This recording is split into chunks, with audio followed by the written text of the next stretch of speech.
Hello everyone and a very good morning to all of you. Welcome to Sleepy Classes. तो आज हम discuss करेंगे 5 अगस्त 2025 के multiple choice questions based on the newspaper current affairs. तो हम पहले कॉन्टेक्स्ट को डिस्कस करते हैं, देन हम करंट अफेयर को डिस्कस करेंगे, question and then answer overall हम यहाँ पर देखेंगे। तो सबसे पहले हम देखते हैं कि India hits back as Trump sets up tariff war. तो टैरिफ वॉर को लेकर आपको यही चीज का कॉन्टेक्स्ट पता है कि इंडिया के ऊपर 25% यहाँ पर टैरिफ लगा दिया गया है एंड द रीजन वॉज कि इंडिया जो है अभी भी रशिया के साथ अपना एक तो मिलिट्री सप्लाईज ले रहा है एंड दूसरी चीज कि रशियन ऑयल को यहाँ पर लिया जा रहा है। इस चीज को मैंने कल भी बताया था कि इनडायरेक्टली वही रशियन ऑयल जो इंडिया इंपोर्ट कर रहा है वही यूएसए को भी जा रहा है प्रोसेस होने के बाद, है ना।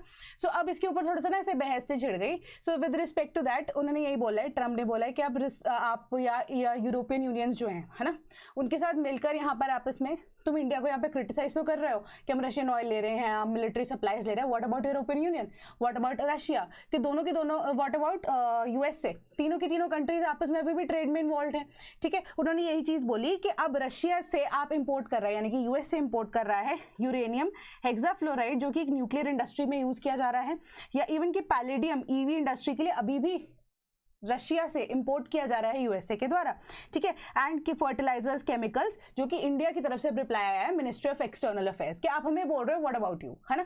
कि एंड उसके अलावा अगर हम देखें गुड्स एंड सर्विसेज की बात करें यूरोपियन यूनियन के तहत, तो उनका बायलेटरल जो एग्रीमेंट है वॉर शुरू होने से पहले उसके अकॉर्डिंगली 2024 के अंदर उनका जो ट्रेड है वो बायलेटरल ट्रेड 67.5 बिलियन यूरोस का हुआ है रशिया के साथ। ठीक है, एंड उसमें सर्विसेज भी ऐड हो गई विद रिस्पेक्ट टू 2023 की जब हम बात कर रहे हैं। उन्होंने डेटा यहाँ पे कोट किया कि 17.2 बिलियन का सर्विसेज के अकॉर्डिंगली आपने वहां से ली है, रशिया से इंपोर्ट किए हैं, वो सर्विसेज आपने ली हैं।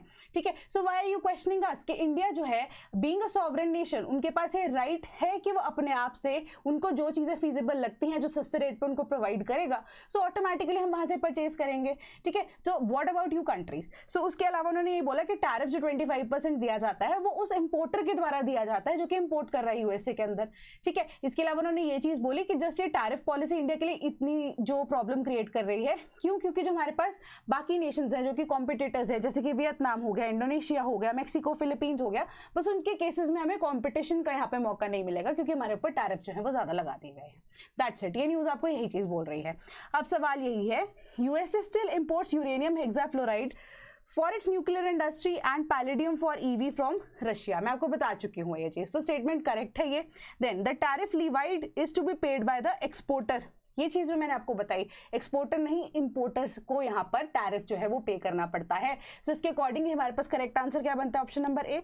सो द रीजन बीइंग जो इंपोर्टर अगर उसको हाई टैरिफ देना पड़ेगा तो वो आपका गुड्स इंपोर्ट क्यों करेगा। ठीक है, सो इस वजह से हमें दिक्कत यहाँ पर हो सकती है, इंडिया को दिक्कत आने वाले टाइम में हो सकती है। डिटेल्ड आंसर्स के लिए आप टेलीग्राम ग्रुप को फॉलो कर सकते हो। Then women's inclusion in armed forces a priority says Rajnath. तो एक्सपैंड कर रहे हैं opportunities for women in all the services. ठीक है, तो तीनों सर्विसेज में अगर हम देखें आर्मी, नेवी, एयरफोर्स, अभी भी विमेन वहां पे प्रेजेंट है, काम कर रही हैं वो, बट उनका जो नंबर है वो बढ़ गया है।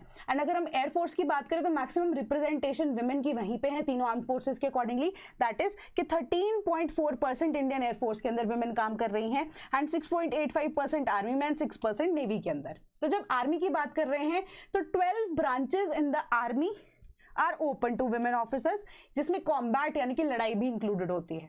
ठीक है, एंड अगर हम नेवी की बात करें सबमरीन्स को छोड़कर बाकी सारी अब जितनी भी अपॉर्चुनिटीज है वुमेन की या ब्रांचेस है नेवी की उसके अंदर वुमेन को अपॉर्चुनिटी मिलती है। एयरफोर्स की बात करें तो सारी की सारी अपॉर्चुनिटी यहाँ पर all the branches are open to air force के लिए फॉर वुमेन।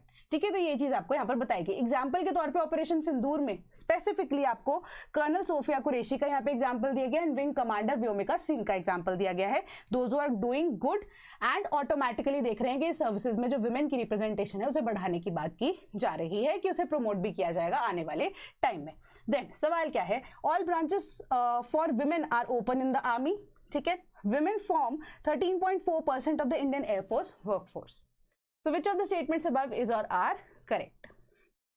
ऑटोमेटिकली मैंने आपको बता दिया कि सिर्फ और सिर्फ 12 ब्रांचेस आर्मी की ओपन है, ऑल ब्रांचेस किसकी ओपन है, हमारे पास एयरफोर्स की ओपन है एंड मरीन्स की अलावा यहाँ पर नेवी के अंदर हमारे पास सारी ब्रांचेस वुमेन के लिए ओपन है। तो फर्स्ट स्टेटमेंट हमारी इनकरेक्ट हो जाती है। सेकंड स्टेटमेंट के अकॉर्डिंगली 13.4% जो है वो इंडियन एयरफोर्स वर्कफोर्स के अंदर जो वुमेन है वो डोमिनेट कर रही हैं या वुमेन जो है उसका पार्ट बन रही हैं। स्पेसिफिकली अब माना जा रहा है कि ऐसी ब्रांचेस खोली जाएंगी जो वुमेन स्पेसिफिक जहाँ पर काम एक्स्ट्रा हो सकते हैं वो भी इंक्लूड किए जाएं। Then pollution control boards have power to impose restitutory damages. तो रेस्टिट्यूटरी डैमेजेस का यहाँ पे मीनिंग क्या होता है, कमेंट बॉक्स में मुझे जल्दी से बताना। सो बस अभी मैं इसके लिए इतना ओवरव्यू दे सकती हूँ रेस्टिट्यूटरी डैमेजेस कि रेस्टिट्यूट करना, ठीक है, कि बैक टू ओरिजिनल लेकर आना।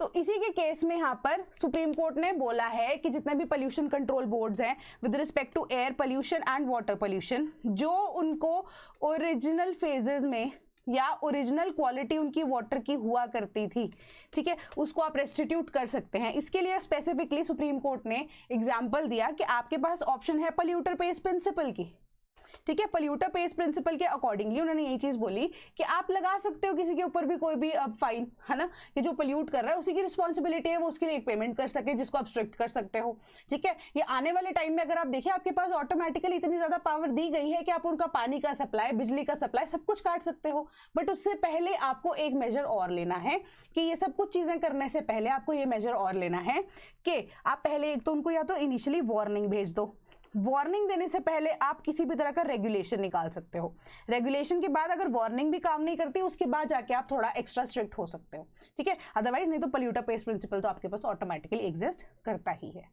ठीक है। सो अब ये आपको यहाँ पर न्यूज बता रही है।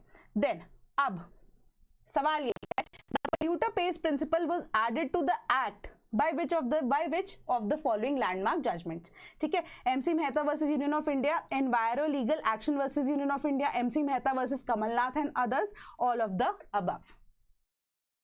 तो इसका करेक्ट आंसर बनता है ऑप्शन नंबर बी, ठीक है।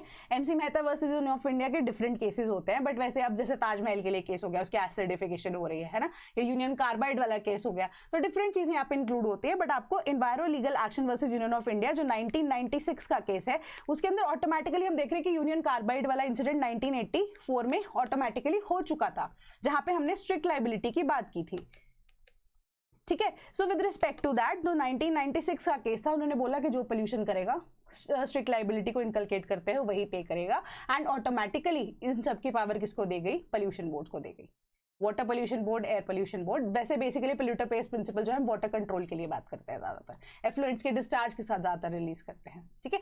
सो डिटेल्ड आंसर्स के लिए अगेन आप टेलीग्राम ग्रुप को फॉलो कर सकते हो। Then largest Asian tortoise back in Nagaland community reserve. तो अब ये हैं critically endangered Asian giant tortoise जो कि लार्जेस्ट हैं इन मेनलैंड एशिया, उनको रीइंट्रोड्यूस कर दिया गया है Zeliang community reserve in Nagaland के पेरेंट, ठीक है। सो अब मेरे को कमेंट में इसका आंसर बताना कि ये इनसाइट कंजर्वेशन है या एक्साइट कंजर्वेशन है, ठीक है। सो अब इससे जुड़ा सवाल देख लेते हैं कि Asian giant tortoise fall under which of the following categories, A या फिर 1, 2, 3 आपको दिया गया है, CITES appendix 2, IUCN critically endangered, environment protection act schedule 4, कौन सा आपको लगता है कि करेक्ट आंसर यहाँ पर होना चाहिए? तो इसका करेक्ट आंसर है, क्योंकि ऑटोमेटिकली आपको यहाँ पर ये चीज तो पता ही है कि 2 तो आएगा ही आएगा, तो उसके अकॉर्डिंगली अगर आप यहाँ देखें तो ऑप्शन नंबर बी को आप एलिमिनेट कर सकते हो, ठीक है। तो इसका करेक्ट आंसर वैसे ऑप्शन नंबर डी बनता है, ठीक है, कि हमारे एनवायरमेंट प्रोटेक्शन एक्ट में शेड्यूल 4 के अंडर है, IUCN स्टेटस में क्रिटिकली एंडेंजर्ड है, साइट्स के अपेंडिक्स 2 के अंडर ये फॉल करता है, ठीक है। देन हमारे पास नेक्स्ट है कि ethanol blending, government downplays mileage drop corrosion a concern. So recently ना क्या हुआ था कि जितने भी मैन्युफैक्चरर्स हैं या इवन की जो यूजर्स हैं जिन्होंने एथेनॉल ब्लेंडिंग, जिसमें E20 बोलते हैं कि 20% एथेनॉल को ब्लेंड किया गया है with the fuel, so with respect to that उन्होंने ये नोटिस किया कि with due course of time usages के बाद क्या हो रहा है कि करोजन हो रहा है, ठीक है। करोजन किसका हो रहा है? फ्यूल टैंक का। एंड उसके अलावा इन्होंने देखा कि फ्यूल टैंक एंड एसोसिएटेड जितने भी रबर के प्रोडक्ट्स हैं, इन सब के अंदर थोड़ा सा एक तो कोरोजन हो रहा है, दूसरी चीज माइलेज जो है, जो कि इनिशियली बढ़नी चाहिए थी वो कम हो रही है, वो ड्रॉप हुई है हल्की सी, ठीक है। एंड इसके लिए अब एक स्पेसिफिक रिस्पॉन्स जो है वो मिनिस्ट्री की तरफ से ऑटोमेटिकली आ गया कि हाँ जो आप ये चीजें बोल रहे हो बिल्कुल करेक्ट है, कि जो कंपोनेंट्स है अभी जो इंजन के लिए अगर हम माइलेज की बात करें तो जो पुरानी हमारे पास गाड़ियां आ रही हैं उसके अंदर हमें क्या करना है कि जो कंपोनेंट्स हैं थोड़े बहुत इंजन के, उसको रीट्यून करना पड़ेगा, अदरवाइज ये माइलेज का प्रॉब्लम भी रहेगा। एंड कोरोजन के केस में भी उन्होंने कहा कि जो इंजन है उसको अगर आप रीट्यून कर देते हैं तो कोरोजन वाला इशू भी थोड़ा बहुत कम हो सकता है, बट उसको हम टोटली यहाँ पर नहीं कर सकते। तो इथेनॉल ब्लेंडिंग में हम पेट्रोल को यूज करते हैं एंड 20% इथेनॉल को यूज कर रहे हैं। तो धीरे धीरे करके अब आइडिया वाज कि जो भी इनिशियली 20% से शुरू करते करते करते करते हम 100% तक यहाँ पर इथेनॉल में एज अ फ्यूल सिस्टम में यूज कर सके। एंड इसका आइडिया हमारे पास कहाँ से आता है, एंड मेजर एग्जाम्पल इसको कौन सा है, ब्राजील है। ठीक है, जहां पे टोटली अगर आप देखें तो इथेनॉल की यहाँ पर ब्लेंडिंग का काम शुरू हुआ था एंड वहां पे केस स्टडी की तरह आप इसको यूज कर सकते हो कि ब्राजील में जो है वो ऑटोमेटिकली अब इथेनॉल के ऊपर ही गाड़ियां चलनी शुरू हो चुकी हैं। ब्लेंडिंग का आइडिया वहीं से आया था।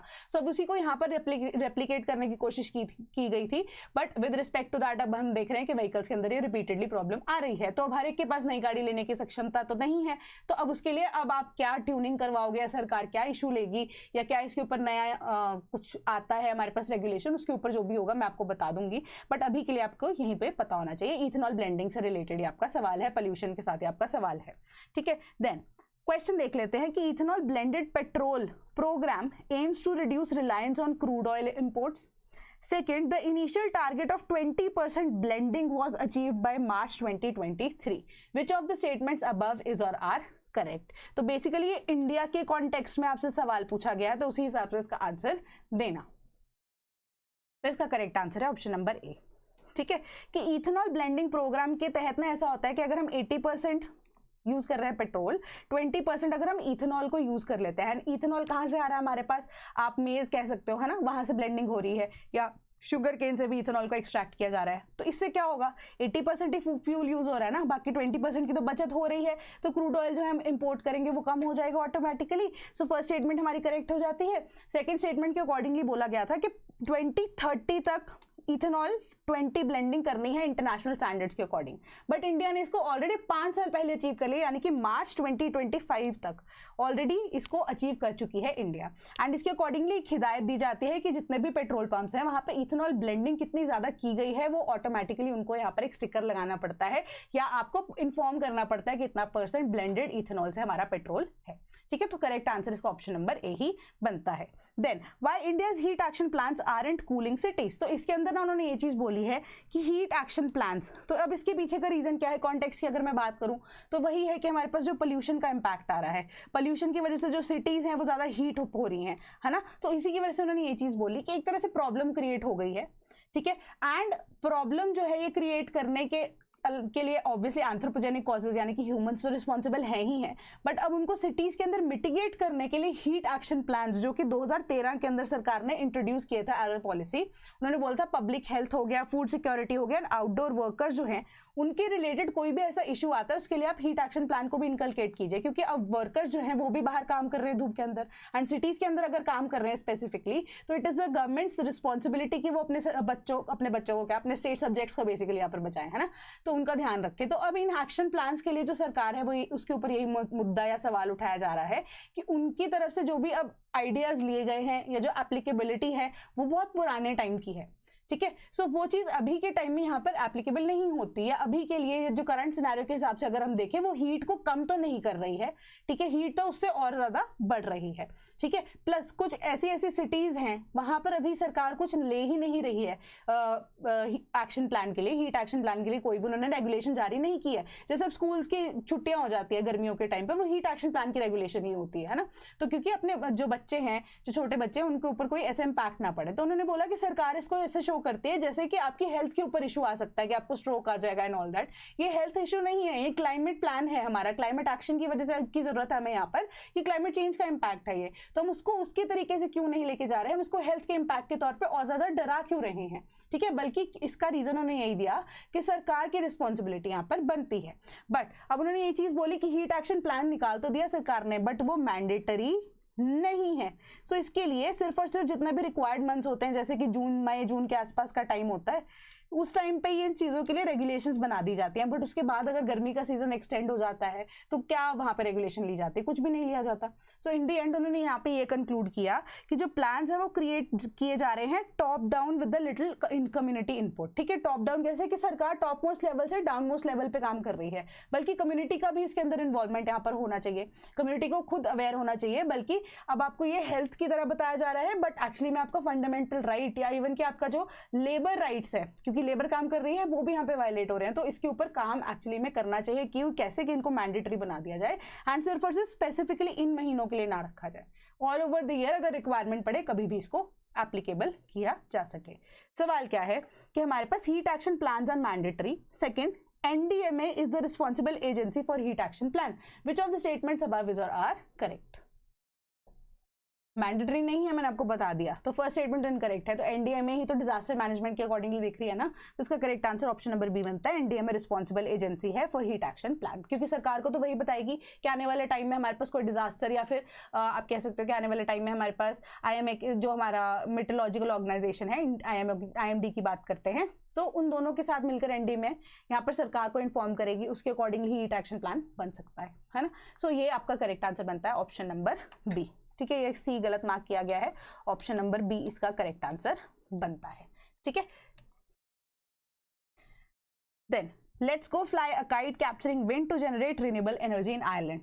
तो ये एक तरह से आपका यहाँ पे सवाल नहीं है, सिर्फ एक केस स्टडी की तरह इसको आयरलैंड को यूज किया जा सकता है कि उन्होंने इस तरह की काइट्स को बनाया है कि जिसकी डोर होती है ना, पतंग की डोर होती है, तो काइट्स जो है एक तरह से जब वो रिवॉल्व करेंगी वो टरबाइन का काम करेंगी, एंड जो उसकी डोर है वो एक तरह से वायर है जिससे इलेक्ट्रिसिटी जनरेट हो सकती है, तो वो विंड को कैप्चर कर रहे हैं, तो इसके ऊपर काम कर रहे हैं, ये रिसर्च चल रही है, ये चीज आपको यहाँ पर बताई गई है। तो इसको आप एक लाइट रीडिंग दे सकते हो, जो कि आपका एक होमवर्क है, बहुत इंपॉर्टेंट तो नहीं है बट इतना ज्यादा, बट एक अच्छा आप कह सकते हो कि केस स्टडी की तरह आप इसको कोट कर सकते हो आने वाले टाइम में। देन प्रयागराज फ्लडेड की बात की जा रही है, तो river was flowing 72.1 metres above the level of danger, that is 71.262 metres. ठीक है, तो ये गंगा की यहाँ पर बात की जा रही है, फ्लडिंग से रिलेटेड बात की जा रही है।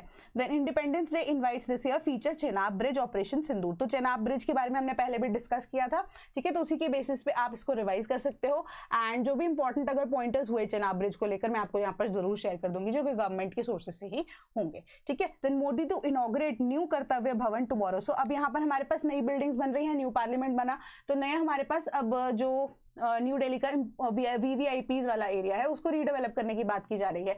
क्यों? क्योंकि उनके ऑफिसेज को रीडेवलप करने की बात की जा रही है। इसके पीछे का रीजन यही है कि पहले मिनिस्ट्रीज जो है ना वो डिफरेंट एंड दूर दूर जगह पे लोकेटेड होती थी, तो अब क्या हो रहा है कि हमारे जो सिंगल बिल्डिंग के अंदर मल्टीपल ऑफिसेज मिनिस्ट्रीज के लेके जाने की बात की जा रही है, ताकि जो फाइल्स की अगर ट्रांसफर की रिक्वायरमेंट होती है उसको दिन ना लगे। ठीक है, बहुत सारे दिन ना लगे, एक से ऊपर दूसरे फ्लोर के ऊपर अगर होगा तो एक बेटर तरीके से काम किया जा सकता है ना। सो उसी के ऊपर यहाँ पर ये फोकस कर रहा है, इसके बारे में थोड़ा सा लाइट रीडिंग अप आप और कर लेना। So in case if you preparing for UPSC we one ongoing batch for you, तो लिंक आपको इसका डिस्क्रिप्शन बॉक्स में मिल जाएगा, same for the case of test series. तो कोई भी डाउट होता है तो कमेंट बॉक्स में जरूर बताना। That is all from my side today, thank you so much.